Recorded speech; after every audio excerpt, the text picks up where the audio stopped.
ಗೊಂದಲಕ್ಕೆ ಎಡೆಮಾಡಿಕೊಟ್ಟಿರುವಂತ ಜ್ಞಾನವ್ಯಾಪಿ ಮಸೀದಿಯ ವಿಚಾರಕ್ಕೆ ಸಂಬಂಧಪಟ್ಟಂತೆ ತೀರ್ಪನ್ನ ಈಗ ಆಲ್ರೆಡಿ ಓದಲಾಗ್ತಾ ಇದೆ. ನ್ಯಾಯಾಧೀಶರು ತೀರ್ಪನ್ನ ಓದ್ತಾ ಇದ್ದಾರೆ. ಈಗ ಪೂಜೆಗೆ ಅವಕಾಶ ಸಿಗುತ್ತಾ ಕಾದ್ ನೋಡ್ಬೇಕು. ಏನಂತ ತೀರ್ಪು ಬರುತ್ತೆ ನೋಡ್ಬೇಕಾಗಿದೆ. ಒಟ್ಟಿನಲ್ಲಿ ಮಹತ್ವದ ಆದೇಶ ಅಂತೂ ಹೊರಬೀಳುತ್ತೆ. ಕೋರ್ಟ್ನ ಒಳಗಡೆ 43 ಮಂದಿ ಇದ್ದಾರೆ. ಈಗ ಆಲ್ರೆಡಿ ನ್ಯಾಯಾಧೀಶರು ತೀರ್ಪನ್ನ ಪ್ರಕಟ ಮಾಡ್ತಾ ಇದ್ದಾರೆ ಅನ್ನುವಂತ ಮಾಹಿತಿ ಲಭ್ಯವಾಗ್ತಾ ಇದೆ. ವಿಚಾರಕ್ಕೆ ಸಂಬಂಧಪಟ್ಟಂತೆ ಮತ್ತಷ್ಟು ಅಪ್ಡೇಟ್ಸ್ ಅನ್ನ ಪಡ್ಕೊಳ್ತಾ ಹೋಗ್ತೀನಿ. ಎಸ್, ರಾಘವೇಂದ್ರ ಗುಡಿ ಇಲ್ಲಿ ಮೈನ್ ಆಗಿ ಏನೇ ತೀರ್ಪು ಬಂದರೂ ಕೂಡ ಅಲ್ಲಿ ಕಾನೂನು ಸುವ್ಯವಸ್ಥೆಯನ್ನ ಕಾಪಾಡಬೇಕಾಗಿರುವಂತದ್ದೇ ಚಾಲೆಂಜ್. ಅದರ ಜೊತೆಗೆ ಇದೇ ಅಂತಿಮ ತೀರ್ಪಲ್ಲ, ನೆಕ್ಸ್ಟ್ ಸುಪ್ರೀಂ ಕೋರ್ಟ್ಗೂ ಕೂಡ ಮೇಲ್ಮನವಿಯನ್ನ ಸಲ್ಲಿಸಬಹುದು. ಸೊ ಹೀಗಾಗಿ ಈ ತೀರ್ಪು ಎಷ್ಟರ ಮಟ್ಟಿಗೆ ಇಂಪಾರ್ಟೆಂಟ್ ಅಂತ ಅನ್ಸುತ್ತೆ?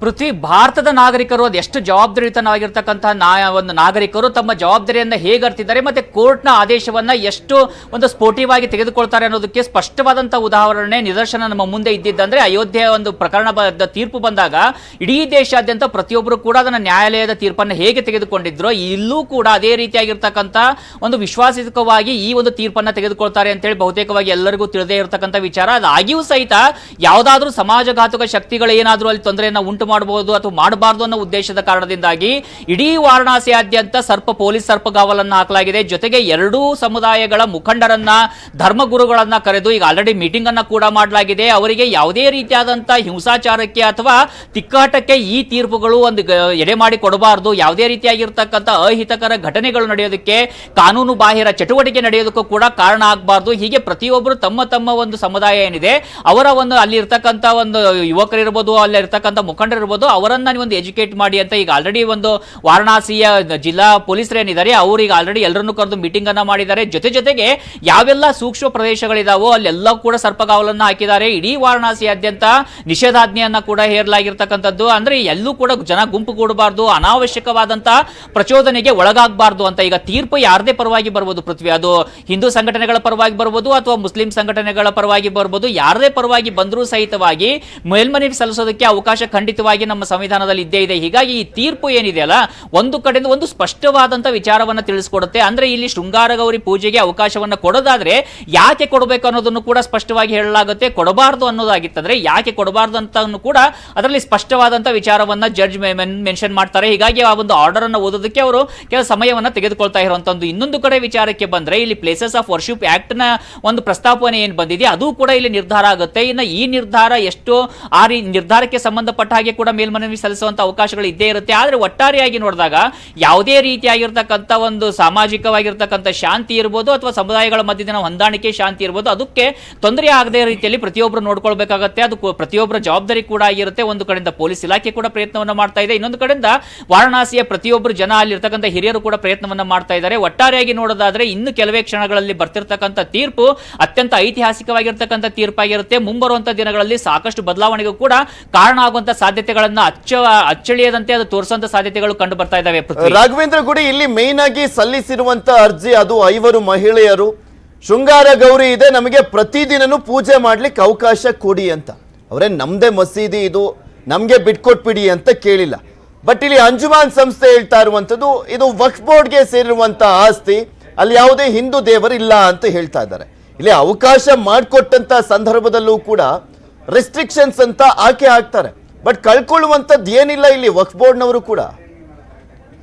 ಪೃಥ್ವಿ, ಈ ಒಂದು ಶೃಂಗಾರ ಗೌರಿ ಇದೆಯಲ್ಲ, ಈ ಶೃಂಗಾರ ಗೌರಿ ಪೂಜೆಗೆ ಹಿಂದೆ ಕೂಡ ಅವಕಾಶ ಇತ್ತು. ಅದು 1990ರ ಪೂರ್ವದಲ್ಲಿ, ಅಂದ್ರೆ ಬಾಬ್ರಿ ಮಸೀದಿ ಧ್ವಂಸ ಪ್ರಕರಣ ಏನಾಗುತ್ತೆ ಆ ಪ್ರಕರಣವಾದ ಬಳಿಕ ಬಂದಂತ ಈ ಒಂದು ಪ್ಲೇಸಸ್ ಆಫ್ ವರ್ಷಿಪ್ ಆಕ್ಟ್ ಇರ್ಬೋದು ಅಥವಾ ತದನಂತರದಲ್ಲಿ ಆದಂತ ಬದಲಾವಣೆಗಳಿರ್ಬೋದು, ಆ ಕಾರಣದಿಂದಾಗಿ ಒಂದು ಶೃಂಗಾರ ಗೌರಿ ಪೂಜೆಗೆ ತಡೆಯನ್ನ ಕೊಡಲಾಗಿರುತ್ತೆ. ಆದ್ರೂ ಕೂಡ ಕೆಲವೇ ವರ್ಷದಲ್ಲಿ ಒಂದು ಬಾರಿ ಪೂಜೆಗೆ ಅವಕಾಶ ಕೊಟ್ಟಂತ ನಿದರ್ಶನಗಳು ಕೂಡ ಕಂಡು ಬರ್ತಾ ಇದಾವೆ. ಈಗ ಸದ್ಯಕ್ಕಿರ್ತಕ್ಕಂಥ ಪ್ರಶ್ನೆ ಅಂದ್ರೆ ನಮಗೆ ವರ್ಷಕ್ಕೆ ಒಂದು ಬಾರಿ ಅಥವಾ ಯಾವಾಗಲೂ ಒಂದು ಸರಿ ಯಾಕೆ ಅವಕಾಶವನ್ನ ಕೊಡೋದು, ಪೂಜೆಯನ್ನ ಪೂಜೆಯನ್ನ ಮಾಡುವಾಗ ನಾವು ಒಂದು ಬಾರಿ ಪ್ರಾಣ ಪ್ರತಿಷ್ಠಾಪನೆಯನ್ನ ಮಾಡಿದಾಗ ನಮಗೆ ದೇವರಂದ್ರೆ ಜೀವಂತವಾಗಿರ್ತಕ್ಕಂಥ ಎಂಟಿಟಿ ಇದ್ದಾಗೆ, ಹೀಗಾಗಿ ನಮಗೆ ಪೂಜೆಗೆ ಅವಕಾಶವನ್ನ ಕೊಡಿ ಅಂತೇಳಿ ಈ 5 ಜನ ಮಹಿಳೆಯರು ಇಲ್ಲಿ ವಾದವನ್ನ ಮಂಡಿಸಿದ್ದಾರೆ, ಅರ್ಜಿಯನ್ನ ಹಾಕಿರುವಂತದ್ದು. ಇನ್ನು ವಕ್ಫ್ ಬೋರ್ಡ್ ನ ಒಂದು ವಾದ ಆಗಿರ್ತಕ್ಕಂಥದ್ದಂದ್ರೆ ಅಲ್ಲಿ ದೇವರು ಇದಾರೆ ಅಥವಾ ಇಲ್ಲ ಅನ್ನೋದ್ರ ಬಗ್ಗೆ ವಾದವನ್ನ ವಕ್ಫ್ ಬೋರ್ಡ್ ಮಂಡಿಸಿಲ್ಲ. ಅದಕ್ಕಿಂತ ಹೆಚ್ಚಾಗಿ ಅವ್ರು ಹೇಳ್ತಿರೋದು ಇದು ವಕ್ಫ್ ಬೋರ್ಡ್ ನ ಪ್ರಾಪರ್ಟಿ ಆಗಿರುತ್ತೆ, ಇದು ನಮ್ಮ ಪ್ರಾಪರ್ಟಿ ಆದ್ಮೇಲೆ ಇದಕ್ಕೆ ಹೇಗೆ ನೀವು ಅವಕಾಶವನ್ನ ಕೊಡ್ತೀರಾ, ಅವಕಾಶ ಕೊಡೋದಕ್ಕೆ ಸಾಧ್ಯತೆಗಳಾದ್ರೂ ಏನಿದಾವೆ ಅಂತೇಳಿ ವಕ್ಫ್ ಬೋರ್ಡ್ ಪ್ರಶ್ನೆಯನ್ನ ಮಾಡಿರ್ತಕ್ಕಂಥದ್ದು. ಆದ್ರೆ ಇದೇ ವಿಚಾರಕ್ಕೆ ಸಂಬಂಧಪಟ್ಟ ಹಾಗೆ ವಿಷ್ಣುಶಂಕರ್ ಜೈನ್ ಏನಿದ್ದಾರೆ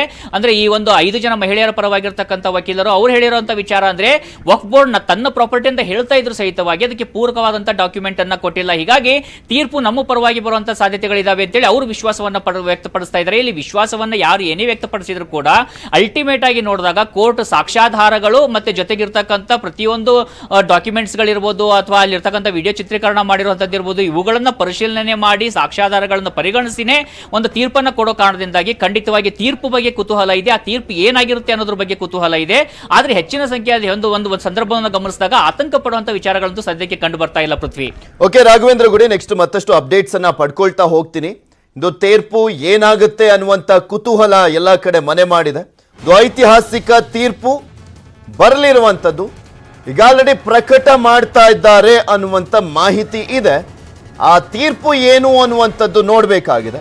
ಯಾಕಂದ್ರೆ ಎಲ್ಲರೂ ಕೂಡ ಕಾತುರದಿಂದ ಕುತೂಹಲದಿಂದ ಕಾಯ್ತಾ ಇರುವಂತದ್ದು ಅಲ್ಲಿ ಪೂಜೆಗೆ ಅವಕಾಶ ಸಿಗುತ್ತಾ ಅಂತ. ಅವಕಾಶ ಸಿಕ್ಕಂತ ಸಂದರ್ಭದಲ್ಲಿ ಯಾವ ಕಾರಣಕ್ಕೋಸ್ಕರ ಅವಕಾಶ ಕೊಡ್ತಾ ಇದ್ದೇವೆ ಅನ್ನುವಂಥದ್ರ ಬಗ್ಗೆನೂ ಕೂಡ ಮಾಹಿತಿಯನ್ನ ನೀಡಬೇಕಾಗುತ್ತೆ. ಅಥವಾ ಅವಕಾಶ ಸಿಗಲಿಲ್ಲ ಅಂತ ಬಂದಂತ ಸಂದರ್ಭದಲ್ಲಿ ಯಾವ ಕಾರಣಕ್ಕೋಸ್ಕರ ನಾವು ಅವಕಾಶವನ್ನ ಕೊಡ್ತಾ ಇಲ್ಲ ಅನ್ನುವಂಥ ವಿಚಾರನೂ ಕೂಡ ಹೇಳಬೇಕಾಗತ್ತೆ, ಅಂಶಗಳನ್ನ ಉಲ್ಲೇಖ ಮಾಡಬೇಕಾಗತ್ತೆ.